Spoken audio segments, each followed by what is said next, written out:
आजच्या या व्हिडिओ लेक्चरमध्ये बँकिंग घटकावरील राहिलेले क्वेश्चन्स आपण पाहणार आहोत. तत्पूर्वी चॅनलला सबस्क्राईब करा आणि प्रश्नांच्या माहितीसाठी प्रसाद कदम टेलिग्राम चॅनल जॉईन करा. प्रश्न पहा.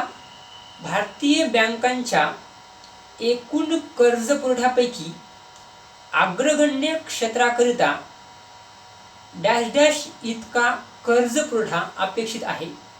पर्याय 40%, 18%, 35% आणि 20%. तर याचं उत्तर आहे 40%. व्यापारी बँकांनी म्हणजे भारतीय आणि विदेशी व्यापारी बँकांनी भारतात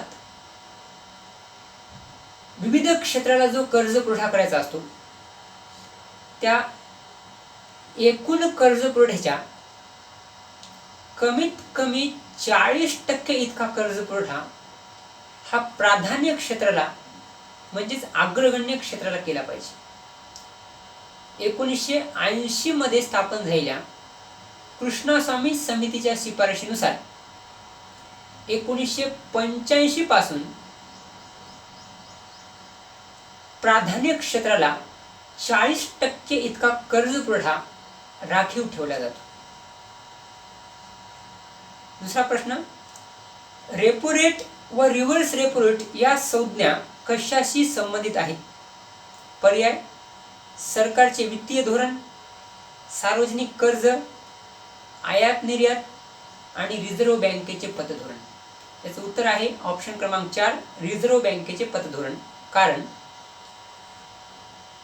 आरबीआयच्या मौद्रिक धोरणाचे म्हणजेच पतधोरणाचे दोन साधने आहेत.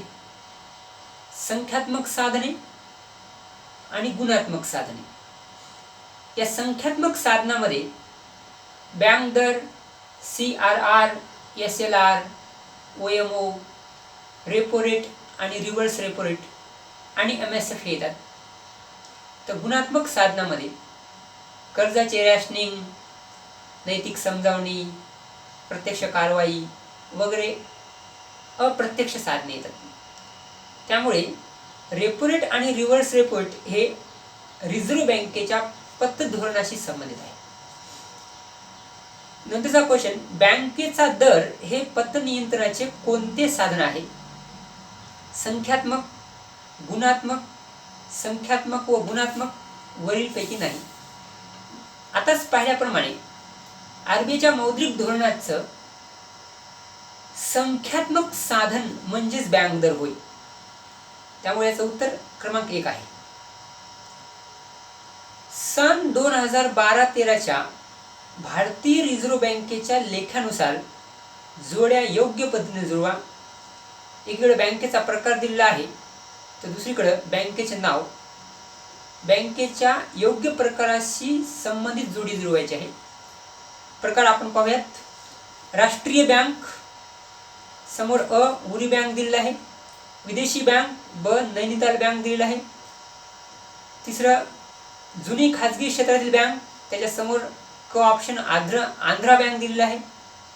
आणि चौथा ऑप्शन नवीन खाजगी क्षेत्रातील बँक, ऑप्शन हा येस बँक दिलेला आहे. आपण योग्य जोड्या जुळूयात. राष्ट्रीय बँक आंध्रा बँक आहे. विदेशी बँक ही उरी बँक आहे. जुनी खाजगी क्षेत्रातील बँक ही नैनिताल बँक आहे.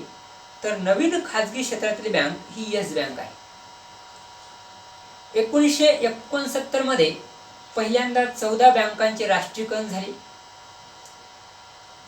त्यानंतर 1980 मध्ये आणखी 6 बँकांचे राष्ट्रीयकरण झाले. या राष्ट्रीयकृत बँकांपैकी एक बँक म्हणजे आंध्रा बँक होय. विदेशातल्या अनेक बँका भारतात कार्यरत आहेत. उरी ही बँक विदेशातली असून ती भारतात कार्यरत आहे. भारतातील खाजगी बँकांचे मात्र 2 भागात वर्गीकरण करता येईल. एक जुन्या खाजगी बँका आणि 2 नवीन खाजगी बँका. जुन्या खाजगी बँका कशाला म्हणायचं?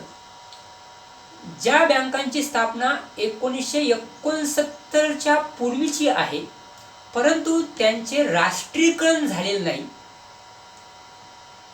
आणि त्या आजही कार्यरत आहेत अशा बँकांना जुन्या खाजगी बँका असे म्हणतात. भारतातील अनेक जुन्या खाजगी बँकांपैकी नैनिताल एक बँक आहे. आणि 1991च्या आर्थिक सुधारणानंतर भारतीय अर्थव्यवस्थेमध्ये खाऊजा धोरण राबवले जाऊ लागले. त्याचाच एक भाग म्हणून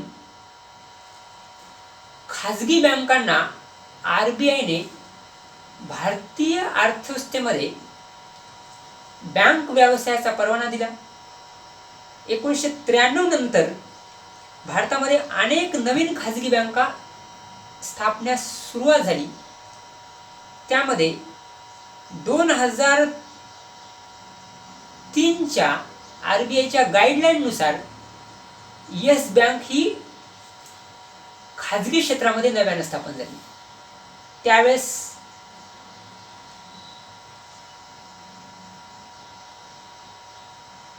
कोटक महिंद्रा सुद्धा स्थापन झाली होती. त्यानंतरचा क्वेश्चन आहे, पैशाची कोणती कार्य आहेत? विनिमयाचे माध्यम, मूल्यमापन, मूल्य संग्रह, विलंबित देणी. त्याच्यामध्ये वरीलपैकी कोणते विधान बरोबर आहे? फक्त अ आणि ब, फक्त क आणि वरील सर्व. पैशाची कार्य विचारलेली आहे आणि त्याच्यामध्ये काही विधानं दिलीत आणि त्याच्याकडे ऑप्शन दिलेले आहेत. तर आताच विधानं पाहिली आपण, विनिमयाचे माध्यम, मूल्यमापन, मूल्य संग्रह, विलंबित देणी. तर याचं उत्तर आहे वरील सर्व. कारण पैसा हे विनिमयाचे माध्यम आहे. तसेच पैशामध्ये मूल्य संग्रहाची शक्ती असते आणि पैशाच्या साह्याने आपण विलंबित देणी म्हणजे उधारीचे व्यवहार पार पाडू शकतो. कारण पैशामध्ये दीर्घकाळ मूल्य संग्रहित करण्याची क्षमता असते. त्यानंतरचा क्वेश्चन आहे, केल्सच्या मते पैशाची मागणी या हेतूसाठी असते. ऑप्शन, व्यवहार हेतू, दक्षता हेतू, सट्टेबाजीचा हेतू, वरीलपैकी सर्व. वरीलपैकी कोणती विधाने बरोबर आहेत असं म्हटलं आहे? फक्त अ आणि क, ब आणि क, वरील सर्व. केन्सच्या मते पैशाची मागणी कोणत्या हेतूसाठी असते? लॉर्ड केन्स यांनी पैशाची मागणी ही प्रमुख 3 हेतूसाठी सांगितलेली आहे. 1 दैनंदिन व्यवहाराचा हेतू, 2 दक्षतेचा हेतू आणि 3 सट्टेबाजीचा हेतू. त्यामुळे हे 3ही विधानं बरोबर आहेत. बँकिंग क्षेत्रातील सुधारणांच्या संदर्भात एम नरसिंहन यांच्या अध्यक्षतेखाली नेमलेल्या समितीने आपला अहवाल एप्रिल 1998 मध्ये सादर केला. बँकिंग क्षेत्र मजबूत होण्याच्या संदर्भात खालीलपैकी कोणती सूचना या समितीचे बँकिंग क्षेत्रातील सुधारणा 1998च्या अंतर्गत केलेली नव्हती? प्रश्न खूप मोठा आहे, त्यामुळे याचे विश्लेषण माझ्या टेलिग्राम चॅनलवर मी अवेलेबल करून देईन. नंतरचा क्वेश्चन पहा, पैशाचा पुरवठा या संदर्भात खालील वाक्य विचारात घ्या. अ, रिझर्व्ह बँक सध्या पैशाच्या पुरवठ्याविषयीचे अंदाज यमून या पैशाच्या पुरवठ्याच्या संकल्पनेच्या आधारे व्यक्त करते. आणि विधान ब, यमून संकल्पना रोखतेच्या संदर्भात उच्च प्रमाण स्पष्ट करते आणि M2, M3, M4 या संकल्पना रोखतेच्या संदर्भातील उतरते प्रमाण स्पष्ट करतात. वरीलपैकी कोणते वाक्य बरोबर आहे? फक्त अ, फक्त ब, अ आणि ब, वरीलपैकी एकही नाही. पैशाच्या पुरवठ्याच्या संकल्पनाशी संबंधित हा प्रश्न आहे. म्हणजे पैशाचा पुरवठा कसा मोजतात? RBIच्या पूर्वीच्या काही जुन्या पद्धती होत्या आणि काही नवीन पद्धती आहेत. जुन्या पद्धतीमध्ये M1, M2, M3 आणि M4 होते तर नवीन पद्धतीमध्ये M1, M2, M3 आहेत. कालच्या प्रश्नामध्ये याचं आपण विश्लेषण पाहिलेलंच आहे. M1 ला संकुचित पैसा असे म्हणतात आणि RBI M1 च्या आधारे पैशाच्या पुरवठ्याविषयीचे अंदाज व्यक्त करते. M1 हा सर्वाधिक तरल पैसा असतो. म्हणजे M1 म्हणजे लोकांच्या हातातील पैसा, बँकातील मागणी ठेवी वगैरे. तर M1 च्या तुलनेत M2, M3 वगैरे हा जो काही पैशाचा पुरवठा असतो, या संकल्पना पैशाच्या रोखतेच्या उतरते प्रमाण दर्शवितात. म्हणून याच्यामध्ये कोणते विधान बरोबर आहे म्हटले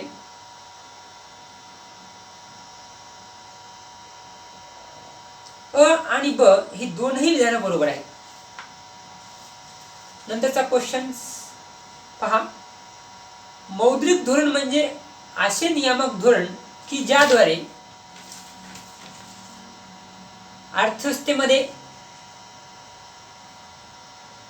कशावर नियंत्रण आणलं जाते. तर त्याचं उत्तर आहे मौद्रिक धोरणाच्या साह्यानं अर्थव्यवस्थेमध्ये पैशाच्या पुरवठ्यावर नियंत्रण आणलं जाते. तर बँकिंग घटकावरील हे सर्व क्वेश्चन्स आज आपण पाहिले आहेत.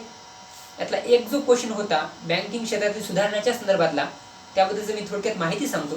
आणि या क्वेश्चनचं जे ॲनालिसिस आहे हे ॲनालिसिस माझ्या टेलिग्राम चॅनलवर मी अवेलेबल करून देणार आहे. 1991 मध्ये RBIनं आर्थिक सुधारणाविषयक समिती स्थापन केली होती आणि त्यानंतर 1997 मध्ये RBIने दुसरी एक M नरसिंहन समिती 2 या नावाने समिती स्थापन केली होती बँकिंग सुधारण्याच्या संदर्भात. आणि त्या समितीने आपला अहवाल 1998 मध्ये जाहीर केला. त्यामध्ये त्यांनी बँक व्यवसायाला नियंत्रणात आणण्यासाठी काही शिफारशी केलेल्या होत्या. त्या सर्व शिफारशी त्या चॅनलवर अवेलेबल असतील.